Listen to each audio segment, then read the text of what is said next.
the chat room, and one of the recipes that I submitted was deemed unhealthy by a healthcare professional because it had erythritol in it.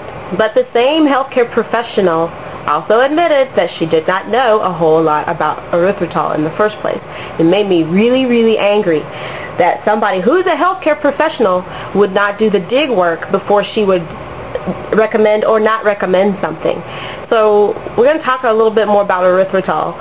It's becoming a really hot, sexy sweetener. You know, it was agave at one point, starting to cool off. Erythritol starting to be really big right now. Got a lot of people who are putting in a lot of money, a lot of manufacturers putting in a lot of time and ads and stuff to get you to go buy their specific product. What is erythritol? It is a sugar alcohol. You may have heard of some other ones like xylitol, mannitol, maltitol, and there's a couple other tols out there. And erythritol is popular for a couple of reasons. One, it's 0 on the glycemic scale. The other sugar alcohols are not at the 0 scale, especially maltitol. That one is, the glycemic number for that one is just as high as table sugar. I don't understand why it's recommended for diabetics, but, you know, whatever. And that's how that is. So we got a 0 on the glycemic scale. Erythritol also doesn't cause any of the gastric distresses that some of the other ones do. You don't get gas, you don't get bloating, as long as you keep it in manageable levels, whatever that means for you. And also, erythritol does not cause tooth decay, doesn't feed bacteria. So we got a lot of people who are wondering, is this good for me if I'm on a anti-candida diet? So we're going to get into that. Why is it called a sugar alcohol? It's not, of course it's not a sugar, of course it's not an alcohol, but the structure, the scientific structure is why it's called an alcohol. You can look at it. I have a little link over there that you can check out the structure for yourself if you really want to see what that's all about. How is erythritol made? Well, you have to have a sweet substance. Most of the time, that substance is corn. And I can understand why some people don't want to use it because it is a corn-based product sometimes.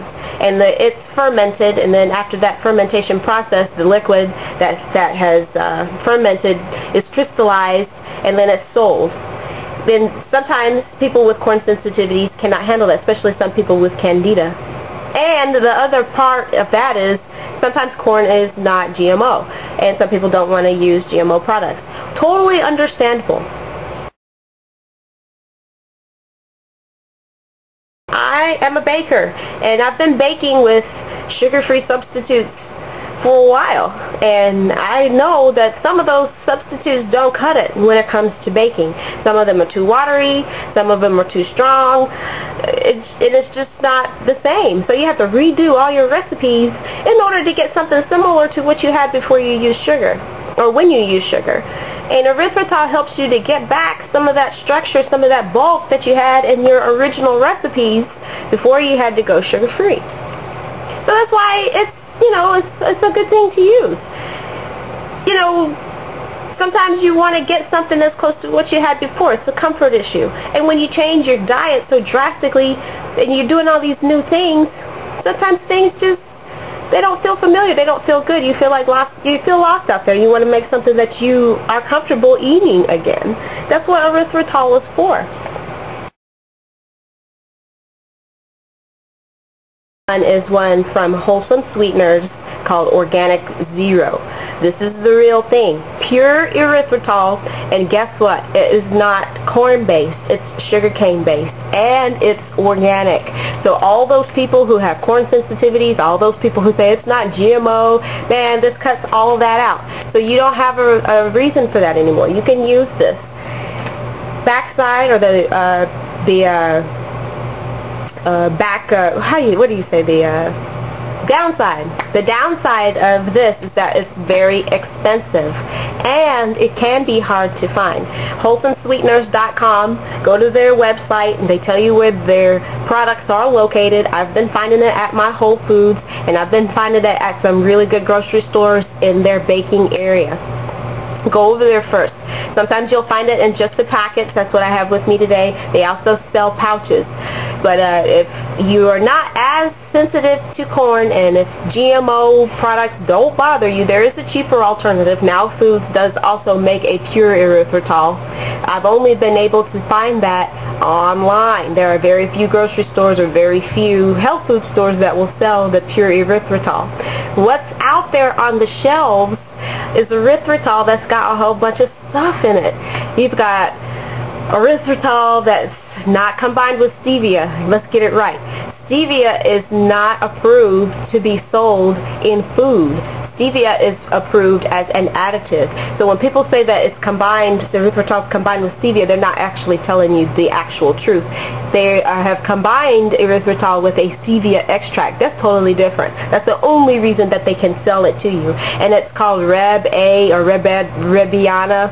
It's not the same thing. As a matter of fact, it's probably going to be close to chemical. So let's be real about that. The other thing is, stevia is very bitter.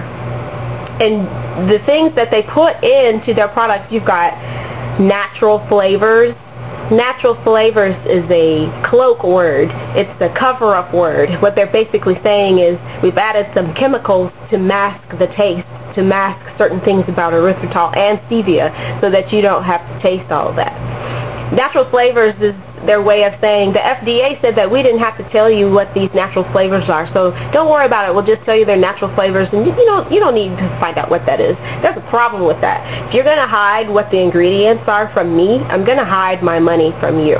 If you can't tell me what it is that you put in there, I don't want to have anything to do with it. That's why I don't recommend some of the other products. The problem is these other products are widely available, and it's very hard to find pure erythritol. So you're probably going to have to go online, go on a massive hunt, see if you can find the pure ones. And if you can't find them, if you're at a health food store or at a regular grocery store, ask them, look, can you order this so we can have this here? Because I really don't want to put my money with some companies who decided that they didn't want to explain some of these ingredients to me. So let's talk about that. Why would someone want to put some additives in erythritol in the first place? What's the point? Look, erythritol has a cooling effect. If you've been using it in your baking, you know exactly what I'm talking about. The cooling effect is twofold. Cooling effect has a taste, and it also is an effect in itself. Literally, when you take the baked goods out of the oven, when it cools, it becomes hard and crystallized, almost like a hockey puck, almost inedible. And the only way to get that out of there is to reheat it. When you reheat it, though, your baked goods get drier and drier. And then it's no longer how it was when you first baked it. The chemicals that are put in erythritol and some of the more widely available products, they only mask the cooling effect taste. They don't mask the effect itself. So it's only one-fold that they're doing. And then they're just making it more and more chemicalized, which I think is a mistake. And I think it's an even bigger mistake for you to ingest that.